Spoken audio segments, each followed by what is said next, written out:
Sir of course ये show तो आ रहा है बट जब आपने जैसे अभी बताया बचपन से ही आपने चालू किया, मैं जानना चाहता हूँ कि किसी ने पकड़ के बोला अरे शैलेश तुम्हें यही करना है, तुम्हारा यही इसमें इसमें ही तुम जाओगे ऐसे कभी? और कभी किसी ने फटकारा आपको अरे ये क्या कर रहे हो? अगर फटकार दिया होता तो शायद मैं नहीं होता। मैं I would like to thank my parents. मैं अपने माता पिता का बहुत बहुत धन्यवाद करना चाहूँगा। मैं कई बार मुझसे सवाल किया जाता है कि आप में लिखने का शौक कैसे पैदा हुआ, और इसका जवाब मैं बहुत ईमानदारी से देना चाहता हूँ कि मुझ में लिखने का शौक पैदा नहीं हुआ, मैं पैदा ही ये शौक लेके हुआ था।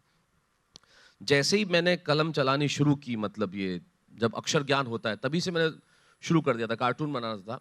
बहुत छोटे छोटे गाँवों का पला बड़ा व्यक्ति हूँ मैं।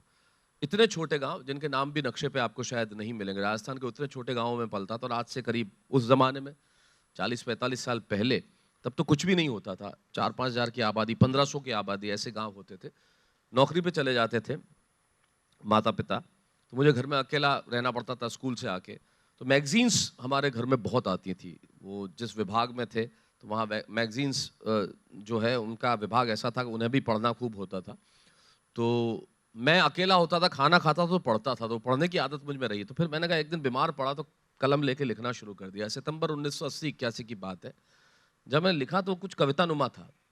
उसके पहले हालांकि स्टेज पे मैं वैसे ही चला गया था। एक दिन मैं मेवाड़ में मावली एक गांव है वहाँ रहता था, और स्टेज पे कुछ सुना रहा था और बहुत भीड़ भीड़ी थी, और मैं अचानक ऐसे ही कोई एंकर के पास यूं ही पहुंच गया।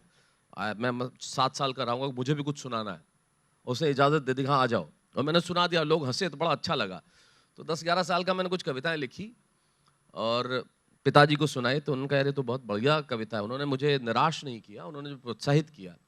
और वहाँ से 38 किलोमीटर दूर एक गांव है सुमेरपुर, वहाँ एक अखिल भारतीय कवि सम्मेलन हो रहा था। वहाँ मुझे स्कूटर पे बिठा के ले गए, निक्कर में मैं, शर्ट पे, और 20-25 हज़ार लोगों की भीड़, और कविता पढ़वाई मुझ बच्चे को। और जब 25 हज़ार लोगों की तालियां कानों में पड़ी, तभी मुझे लग गया कि मेरा जीवन शायद यही है। इसलिए ना तो कोई फटकार थी, ना किसी ने कहा कि तुम्हें कुछ बनना है। उन तालियों की आवाज़ ने मुझे कहा कि शायद मुझे यहीं रहना है, इस मंच पे रहना है। क्या बात है सर, वाह भाई वाह, ये एक्चुअल में वाह भाई वाह हो गया।